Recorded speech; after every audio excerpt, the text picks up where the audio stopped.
What's up, everybody? This is Fred Richani of TSC News. I have right here via Skype a very special guest, MLW promoter, MLW Radio personality, and former WWE writer Court Bauer is on the line. He's here to talk about the very, very bumpy road to WrestleMania 31, as well as Walemania, Rey Mysterio finally free, and much, much more. Court, how's it going, man? Hey, what's up, Fred? How's it going? A little cold here in the Northeast, as you know all too well. Oh, that's all it is. It's the new age ice age. I think we're going to have snow here melting in this 4th of July. I mean, it's just insane. Now, you have some big plans for WrestleMania weekend, Santa Clara. We'll talk about that in a little bit. But the big news, which you've kind of been at the forefront of, is Rey Mysterio is finally free. Y'all finally freed Rey. We did. Can you just, I mean, obviously you can't go too much into detail because of whatever agreement Rey had with WWE, but can you just kind of give fans like the Cliff Notes version of kind of what's gone down with Rey and WWE over the last year and why it took so long for him to finally part ways? Well, Rey for a while wasn't happy. He's been healthy for a long time, and he's been sitting it out on the sidelines and basically hadn't been booked for a while. And, you know, the clock is ticking. You only have so many years in your prime, and you know he was in his 30s just sitting on the sidelines, and it's very frustrating for anyone to go through that. Yet he was making big money for them in terms of merchandise, and yet they hadn't really found a new Mexican star. They had Alberto Del Rio.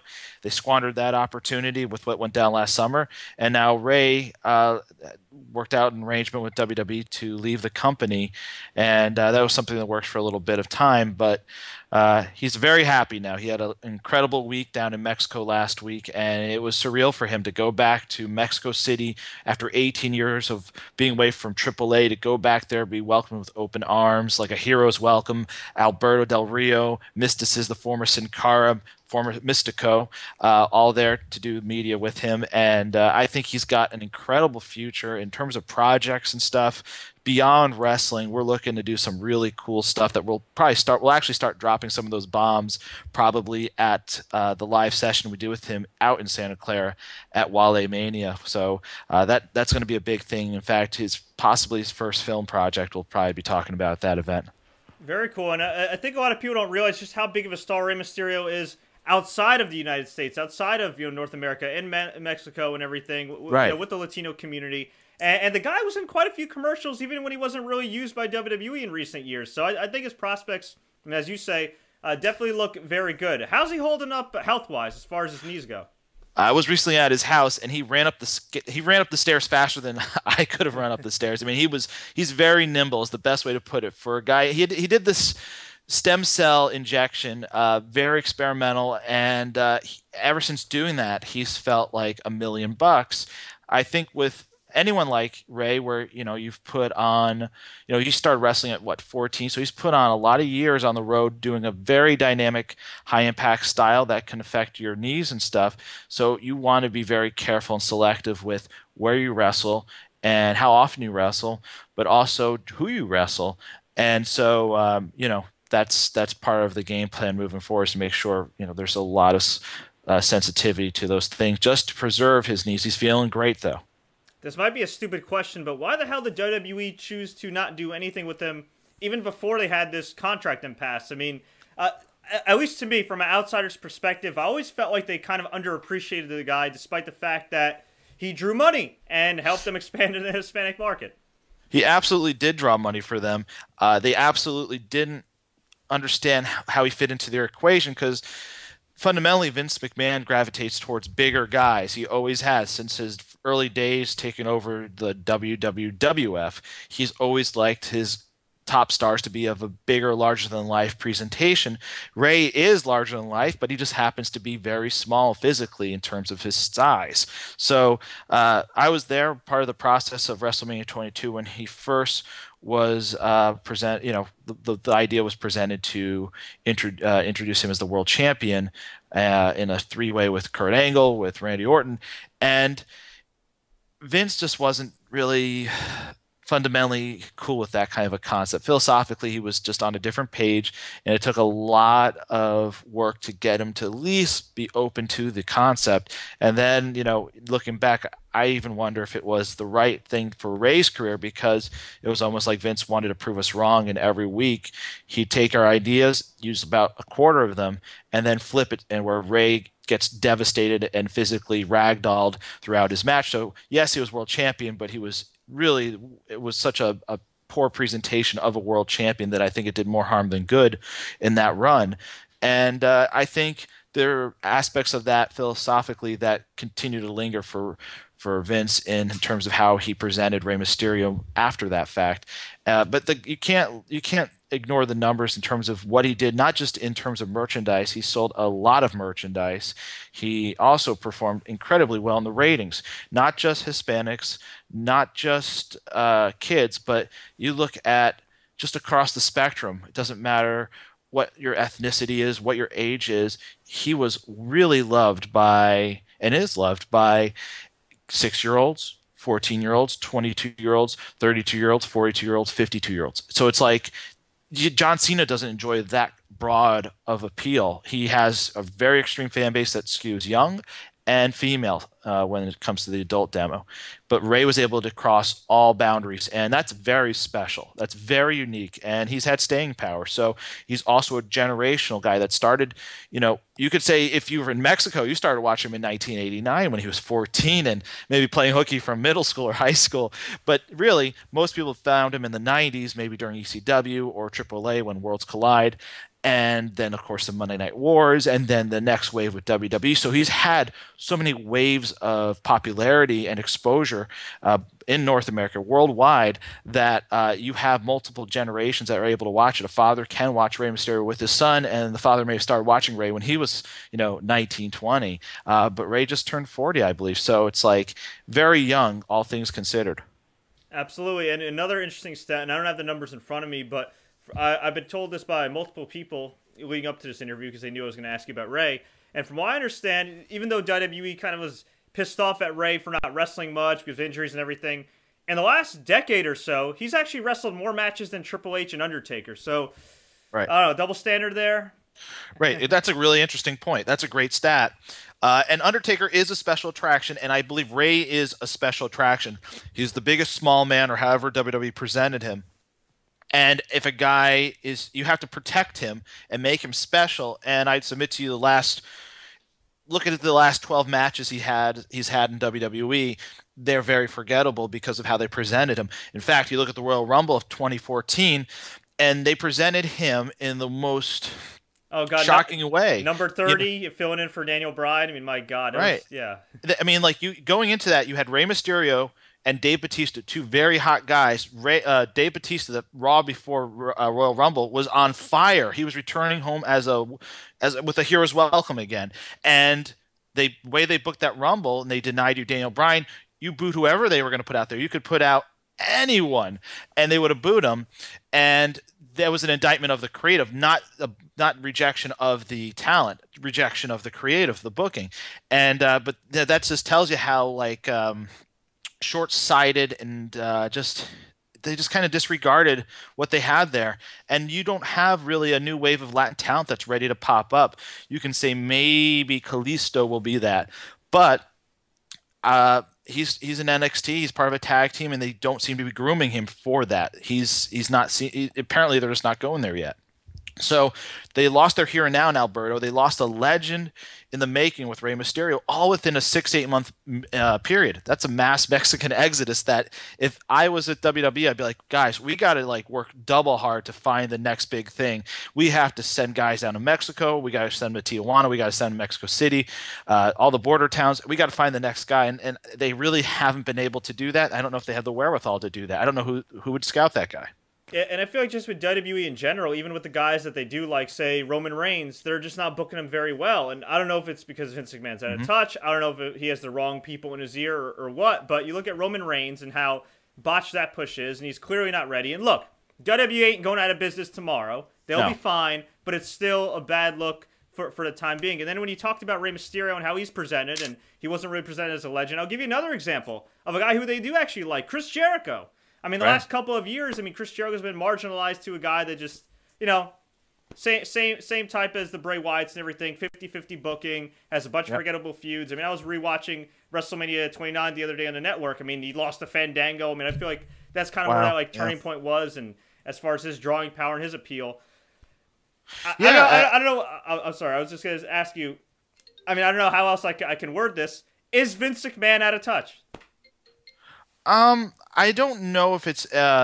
Here's the thing about Vince. I've always found him to be a brilliant promoter, the best administrator that's ever been in terms of wrestling. Because look at his track record. He is an amazing, once in a lifetime, once in a century promoter. If we're lucky, you know. I mean, he's really just the gold standard, and that somehow has been turned into him and in his own head being that he is a creative genius across the board in booking. Well, that's, if you look at his run, no matter when it really wasn't him at the helm of booking. It was Pat Patterson. It was the team of Jim Ross, Jim Cornette, Vince Russo, Ed Ferrara in the 90s, the late 90s. And you look at those periods and he surrounded himself with very good people. And now Vince, I think, believes that he did it all. And there's one great quote that I've heard attributed to Grill Monsoon when he would talk with friends about Vince. It's, geez, if he pat himself on the back any harder, he'd break his arm, which is a great line. But I think if you really do believe you are great at this, and you don't really allow yourself to have that 26, 28 member creative team help you, and that's a lot of people. I don't think you need more than 2 or 3 people. But I mean, it's like you have all these resources, but you're at the helm, and he's a micromanager. I think there's a lot to be said about that because the buck stops with him. He will tell you that himself. So if there's a vote no confidence and talent, I mean, I look at the book in the last year or two. It's very short-sighted. It's very impulsive. It seems to change very quickly, and that is an indication to me of second guessing. You're second guessing yourself, and that's one of the biggest rules of bookers I was taught was never second guess yourself to the point where it's a constant. Because if you start second guessing yourself to that extreme, look at what you're going to have as a product, and look at his product. It's things change on a whim. Look at Roman Reigns, the guy who had a lot of mystique to him, ends up having an injury, which is actually a great thing. Let him go away and bring him back hot. No, they kept him on TV. He'd missed maybe a week here and there, but they had him doing promos, and it was like you're accentuating the worst weaknesses of a guy you could possibly accentuate. They didn't. I mean, that took away from his mystique, and I think that hurt his mojo more than anything you could have done. And yet they continue to do it week after week. It was so patently obvious to me that that was not what you should be doing. And I think everyone else, that it was puzzling. It was just puzzling. But the buck stops with Vince McMahon. How different is creative now compared to when you were there in the mid-2000s? We did not have a home and away and an all-star team. That's relatively new compared to when I was there. There was more wrestling minds involved with the product. On my creative team, it was guys like Dusty Rhodes, Michael Hayes, Ted DiBiase. Then we had some alternating people come into the mix. Sometimes it would be Paul Heyman.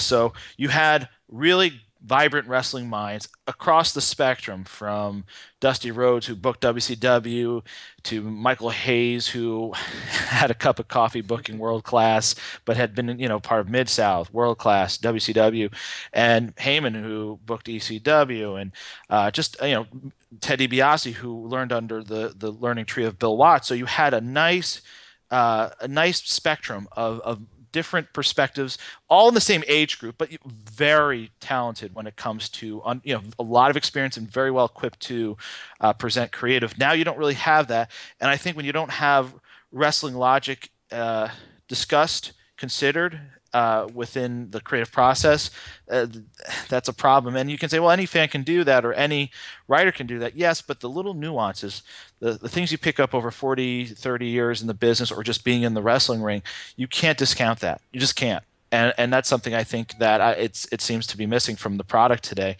And I think those guys also had the ability, not all, but some of them, to debate and engage Vince McMahon in a ballsy way. And I think there's something to be said about that. And at least playing devil's advocate, which maybe, takes him down a different road. So why did they decide to make the change to go from that format to now having nearly 30 writers? I mean, you've worked on shows before. Yeah. Have you ever been a part of a show that had 30 writers? Is there ever a need for 30 writers? I never heard of it. I can't say that I've, SNL has a lot of writers and stuff, but 30 for any series is it's not what you'd want to do, especially when you're losing money on the network. It's something that doesn't seem cost effective. Vince, I think he said it on the Stone Cold podcast, believes it's something that is part of the evolution of his product, which to me is a cop out. I think it's a very broad answer. I think it's devolved. Yeah, I think it's just. I mean, I noticed it when I was leaving. It was just there was more bureaucracy. There was more layers and layers and layers of just people with titles, and I didn't understand why everyone was just getting new titles. And I'm like, this is so weird. I got a new title. Everyone's getting new titles. Like, what's it all mean? It doesn't mean anything. So, it's. I remember Jim Cornette was telling me a story when he was there. They were big on titles too, and he was part of the booking committee and all that good stuff in the '90s. And they had to adjust titles because someone got moved up, so everyone got bumped up because it was they were sensitive to the titles. And someone congratulated him on his new title. He wasn't even aware he had been promoted. He's like, "What do I get paid? Oh, you get paid the same. You just got a new title." It's like, okay, but WWE, I look at it and I equate it to a power hitter. They strike out a lot, but when they hit it out of the park. And that's the best analogy I have for WWE in the modern world that they live in. It's basically a power hitter. They swing for the fences, and sometimes it's a brutal whiff, and other times it's a brilliant home run. Very well said. Now, you did promote Major League Wrestling for a number of years. Booked a lot of really great talent. Most notably, off the top of my head, Sanjay Dutt, Steve Corino. It's a young guy by the name of CM Punk, who's now trying to make his foray into the UFC. Later worked for JWE, and after that you were kind of burned out. Seemed like you didn't want to be a part of the wrestling business anymore. Years later, you revived MLW as a sports and entertainment brand, a great podcasting brand as well. You're doing your thing in entertainment. You're promoting the shows with Jim Ross and Wale. What made you come back to pro wrestling? As I guess Michael Corleone once said, just when I thought I got out, they pull me back in. Well, it started out, actually, I wasn't even involved. It was just our partner in crime on the podcast, Mr. St. Laurent, discussed doing a short series of podcasts with former MLW guys and just kind of do a limited edition podcast that runs, however many episodes there are to fill with ex-MLW guys. And I had at that time become friends with Conan, and I said, I know he wasn't part of MLW, but I think he'd just make for great radio podcasting, so why don't we get him on? And I wasn't hosting the show or anything, but Conan said, hey man, when we do the show, would you mind being on, because I'm familiar with you and I think it will just go better. And I said, yeah, let's try it. And we never looked back. That was April of 2012, I think. And here we are, and we're coming up on our 3rd-year anniversary, and we're going to bring it in big style with a live session with Rey Mysterio out in Santa Clara WrestleMania weekend. So none of us anticipate doing a weekly podcast. I never would have thought of committing to something like that, and then it grew and grew into a family of podcasts with Jim Cornette having a weekly show and a VIP segment. We have the New Japan crew with the Bullet Club. They have their own podcasts on Saturdays. We have a writer's room with former WWE writers that come on and just talk shop and tell crazy stories from the road, or just talk and dissect WWE today. Kevin Sullivan has his own podcast on Fridays and talks about booking WCW and Florida Championship Wrestling and all the talent he had to work with and manipulate, ranging from Hulk Hogan all the way down to the cruisers. So it's a really interesting and diverse lineup. And I actually think a lot of the guys, I don't think Cornette's going to be there, but I think Kevin Sullivan's thinking about coming out for our event. And so it's kind of, we're going to have almost like a MLW family reunion out there in San Jose or Santa Clara. So we're really excited about it. And you got some big plans in Santa Clara. Wale, the rapper, headlining Walemania. Tell us a little bit about that. Yeah, well, he's a friend, and he loves wrestling. He's like anyone out there. Like when it's good, he's freaking out and loving it. When it's bad, he's texting saying, "Man, what the hell were they thinking on that Raw?" Or he's tweeting at Triple H, his yeah, million followers. Yeah, and he's a diehard fan, but he's also a student of the game and really studies it. He reads everything. He's very locked in from a business level of enjoying wrestling, just like all of us. We love to talk the business as much of what goes on creatively. So yeah, we were talking about doing an event, and we're like, let's just, you got an album come out. He just had collaborated with Jerry Seinfeld on a new album called The Album About Nothing, and that drops on March 31st, the day after the Raw after WrestleMania. And I said, let's do kind of like an album release party, and we'll do a live MLW session with Rey Mysterio with a fan Q&A where the fans can ask some questions that are in the house. We'll do a VIP style meet and greet with Rey where you get an autograph and picture. And we ended up getting that sponsored by Don Julio Tequila. So you get complimentary tequila as you kick it with Rey and get your picture. That will be fun. That's a pre-show thing. And then there's a Vegas style after party with Rey and friends where Wale will perform. So it's just like it's like our own like podcast WrestleMania, I guess, we're with the fans. So we'll be all hanging out there at Taste Nightclub in Santa Clara, and the night will start with wrestling and end with some rap. So it's a rap and wrestling connection, like the rock and wrestling connection from back in the day. I dig it, man. And some people would say that's a hell of a deal. Exactly. Maybe even Kevin Sullivan or Disco Inferno, who actually I think Disco might be making it out, which is, I've never met him, so I'm looking forward to it. How did Disco Inferno get involved with MLW? Now, he's a friend. I met him once at an indie show a couple years back. I interviewed him, and we've been Facebook friends for a long time. He's an interesting dude. On one hand, he's actually a lot smarter than people give him credit for. On the other hand, he gets off on just trolling the hell out of people, most recently Matt Hardy. What's it like working with Disco? Yep. I've enjoyed it. I've actually only talked to him a few times. He usually does podcasts with some of the other guys, but I've enjoyed just talking to him off the air and on the air. Never, like I said, met him, but really intelligent guy. But I think he loves playing the heel and trolling people online, especially. And now I guess he's got this ongoing feud with Matt Hardy and Matt Hardy followers on Twitter, which is from the outside looking very entertaining. And who knows? Maybe they'll end up squaring off very soon in the ring. I don't know. Hey, would make sense to me. Now, before I let you go, man, I asked a few fans if they could submit some questions. You got some time for some quick hits? Let's do it. All right. Court, I know you were a promoter with MLW. Obviously, you worked in WWE. Do you have any crazy promoter stories that were either passed down to you or ones that you experienced yourself? I guess maybe the craziest, if you could narrow it down. Oh, man, the craziest? I wasn't there for this. I was staying at another hotel, but all the talent for MLW was staying at one hotel. And I actually found this out because someone sent me a link on a message board, and then I asked some of the parties involved if this was true, like a half a decade after the fact, and it was. But I guess like there was one time like a major party going on at the hotel down in Florida, and Candido and I think Sonny were walking around naked trying to find their room. And I mean, like, I am so glad. And then, like, I don't know if it was Raven was passed out in a hotel lobby chair or something. Like, I am so glad I stayed at another hotel and that someone shielded me from knowing anything about those events until years after the company had folded, because I would have been probably furious and probably would have been the end of the line for all parties involved. But yeah, that's one of them. And then there's always like I've told the story before, but the Vince story about racing is a good one, in that we're leaving the Harbor Yard out in Bridgeport, the arena, which now has been named, I don't remember, it's got some sort of sponsorship deal with the company, but we were leaving after a Raw, and Vince loves to compete. Obviously, he loves competition, and no joke, he had in fact pulled up next to me right as we're going on the ramp. There's a light, 2-lane that would merge into one that goes to 95 going southbound, and revved his car, looked at me, and I knew exactly what that universal sign was about. He wanted to race.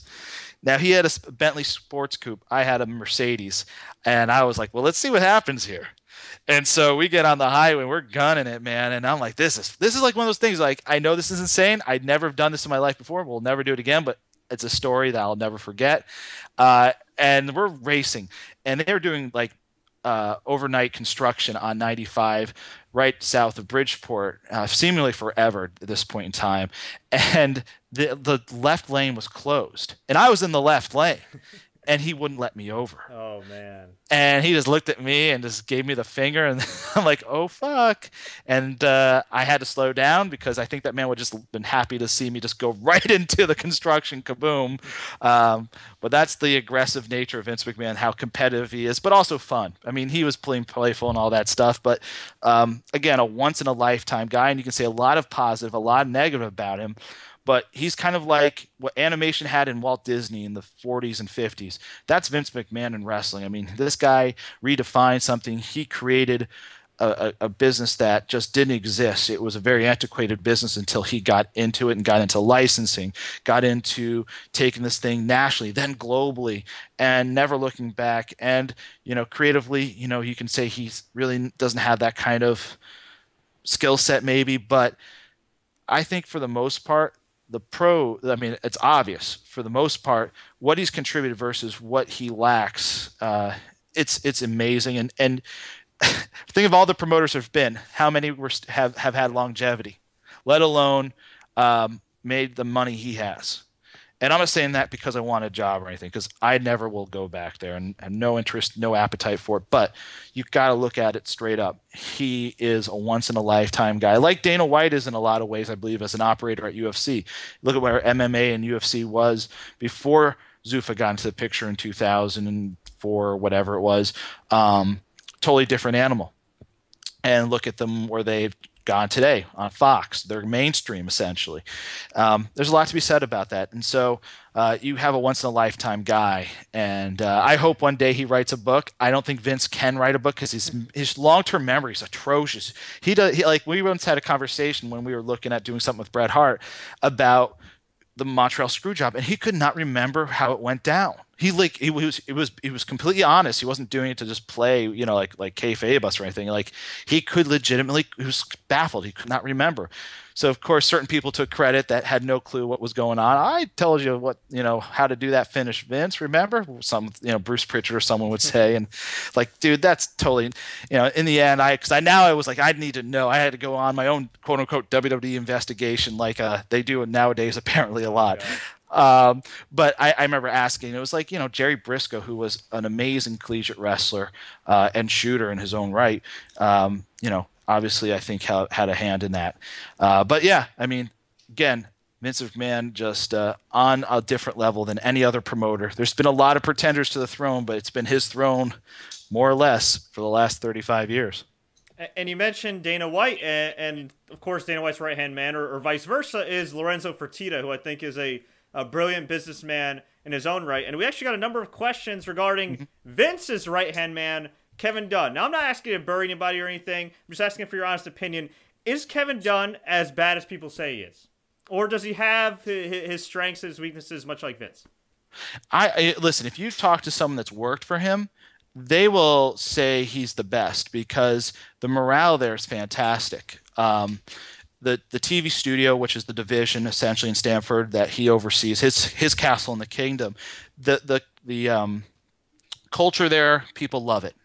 The energy there is awesome. People go overtime and go overboard. They have so much pride in their work. He is a very, very talented leader at his job. Now, if you're in another division, he's a fucking pain in the ass. There's no other way to put it. He's the thorn in your side. Sometimes he can agree with you on things. Other times he might undercut you. We were supposed to do an exploding death match like you saw in FMW back in the day where they had the ring literally explode with a plume of smoke and all that stuff. We were supposed to do that for in 2006. And that turned into the Punjabi prison match because we gave him the concept that Vince had signed off on. He didn't allow us access to any of the creative or anything involving it until like a week out when it was already built. Money was already sunk into a bamboo death match or whatever that cage was. And, that was nothing like what we were supposed to have. But, so He's not one or the other. He's a little bit of both, and it depends on the circumstances and when you work with him and who was working for him. And but again, you go into that TV production studio, and the morale there is exceptional.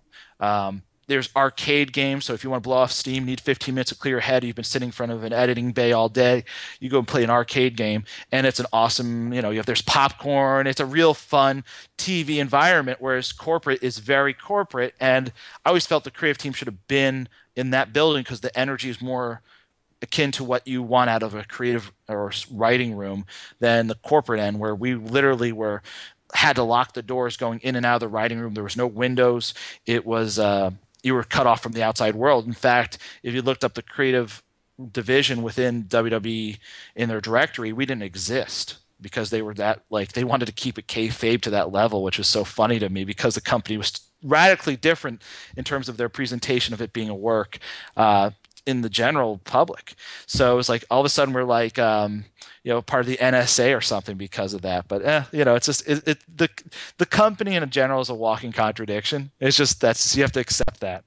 Yeah, and it's weird. I remember a couple of years ago reading about how the writers weren't even invited to the WrestleMania after party, which just I don't know if that's true or not, but that's just rude. Yeah, that's just shocking. I mean, look. For every Court Bauer and Andrew Goldstein, Alex Greenfield, there are guys that obviously don't necessarily know what they're doing. But a lot of guys there do work hard. It is a thankless job. The turnover rate's astronomical.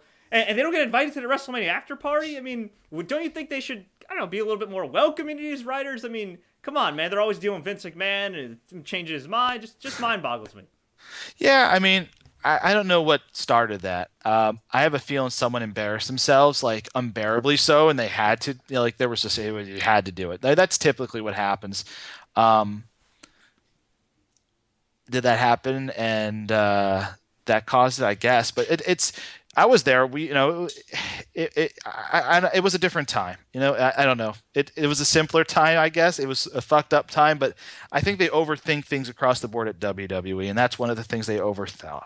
It just that's not good for morale too. But I don't think they've ever really been concerned about the writers and the creative team's morale, which I think you should always consider everyone's morale in every division. I don't care if it's accounting, legal, hospitality, whatever division of whatever company. You should always be sensitive to that because that's part of your company.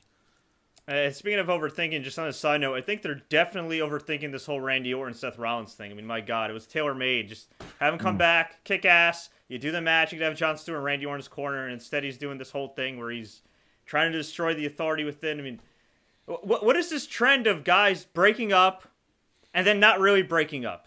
And then teaming back together and then breaking up again? I mean, we saw it with Adam Rose and the Bunny. We've seen it with Miz and Mizdow. Why can't they just go through with things? Why half-ass it? Yeah, I mean, again, I think they are overthinking things. I also think they're second-guessing themselves. Sometimes Vince, instead of taking the most logical, linear path for a storyline, will try to take a detour or encourage you to come up with concepts for a detour. And sometimes that works. Sometimes it's what you get on TV right now with Randy Orton. Of course. All right, and last fan question here before I ask you about everything you're doing with Jim Ross. I know you said you don't want to promote anymore and do creative, but if your boy Conan hit you up, would you think about joining Lucha Underground? I guess you never say never, as I've learned in the business. They have a very talented team. One of my good friends, Krista Joseph, is overseeing the creative and Chris Roach, who works with him as well. Both were guys at WWE Creative when I was there, and actually Chris worked with me on the Strike Force stuff that we did that never saw the light of day because UFC bought Strike Force and created a Cold War scenario with Showtime. But I've been out to their tapings and stuff and have enjoyed seeing what I've seen of their product. I really think they have something that's different. It's right now a boutique product. Can they take it to a larger level? Well, that's where guys like Alberto Del Rio and possibly a Rey Mysterio, if he were to ink with them, that's where they come into play. You need a few stars to move that needle to get you to a higher level, both with potential broadcast partners, licensing partners, and the audience, and mainstream media. And I think those kind of guys are those good gets. You don't want to fill your roster with a bunch of ex-WWE guys because it becomes TNA too. But I think if you're selective I think guys like Alberto, guys like Rey fit into that equation very nicely. But I really like the energy of the temple. If you're out in LA or you're out that way, or you go take a trip out there, check it out. They really take care of the fans. Really, really, really, really do a great job of doing that. And in general, it's just a real fun experience. It's a light, quick experience. You're there for like 2-3 hours, and they tape 2 shows, and they have music playing, and it's just a festive environment. And it's like a ECW arena type vibe, but it's a much nicer version. It's a warehouse, yes, but it's been retrofitted with all this brilliantly high-end production equipment, and it's an awesome energy to that like 600 or 500 seat building.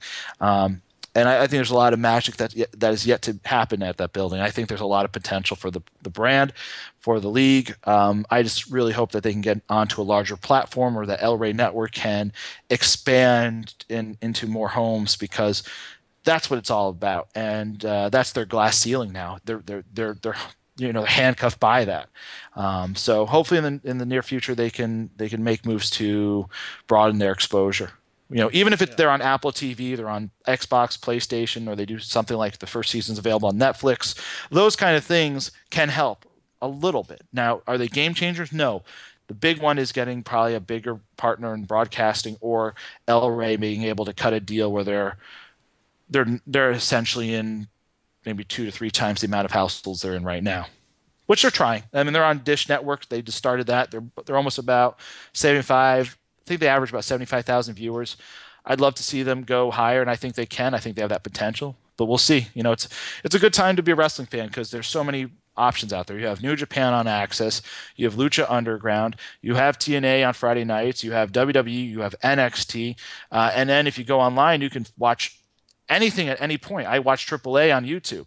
They put up their own stuff on YouTube, and it's awesome. So you can watch anything. And then there's the WWE Network, where you can watch all the old stuff if you're not down with the new stuff. And there's a ton of great indies out there. I mean, locally here we have, Pro Wrestling Syndicate. Tommy Dreamer just had an awesome show with the House of Hardcore, and it's not just an ECW retread, but you got guys like the Young Bucks and Bobby Roode, and of course Rey Mysterio made a surprise appearance there. I mean, it is a good time to be a fan. But it would be nice, especially for a product like Lucha Underground that I feel like is so different and could be, with the right distribution, so revolutionary. It would be nice if they got that bigger distribution platform. I mean, if you really think about it, they've kind of reinvented the wheel, so to speak, for the first time since, say, maybe WCW back in '95 with Nitro. Yeah, well, I look at a lot of different things happening now. It's just a fascinating time, because Lucha Underground has a unique style, a unique presentation to their product. Very much a guerrilla style, lo-fi product in certain ways, but hi-fi in other ways, and see how they do it in post-production. And you look at NXT, and it's essentially become a brand split from the WWE main roster, where you have these 2 isolated rosters, except for guys like Tyson and maybe 1 or 2 other guys like Cesaro coming over here and there. But that's essentially become a new brand split. They present the product differently. It's produced by someone that's not Kevin Dunn. It's got a different creative team. It's not overseen by Vince McMahon. It is the most purest brand split they've ever done, and it's something that's happened right under our nose. We haven't even really noticed it, but it's truly what it is. They're about to start touring. They did Ohio this past weekend. And it's a different style of product in a certain way. Very much a throwback. It's easy to fall into. They have exceptional talent. And WWE is still the biggest dog around. They're almost like McDonald's in that it's easy to find. It's affordable. It's around, it's every night almost on TV now, and it's still yet hard to digest. So, I mean, there is that. But there's a lot of variety right now, and that's a great thing. We have more variety now than we've had ever. Oh yeah, and there's going to be a variety of entertainment in Santa Clara WrestleMania weekend. Not only are you involved in the aforementioned Walemania, but you're also the producer of Jim Ross's one-man shows, and I understand he's got a big show coming up that weekend as well. Can you tell us about it? Yes, he's doing his famous one-man show. We did last year's WrestleMania at New Orleans, and it was an awesome time. We had Jim Cornette out there. Steve Austin came out there. I have no idea yet who we're going to do or what we're going to do this year, if we do anything at all. But Jim's shows are a one-of-a-kind show. You have a guy that was at a senior executive level who, when WWE was on the brink of bankruptcy, got real aggressive in recruiting talent. Like we were talking about earlier with Rey Mysterio, you need to find the next Rey or the next Alberto or the next Latin star.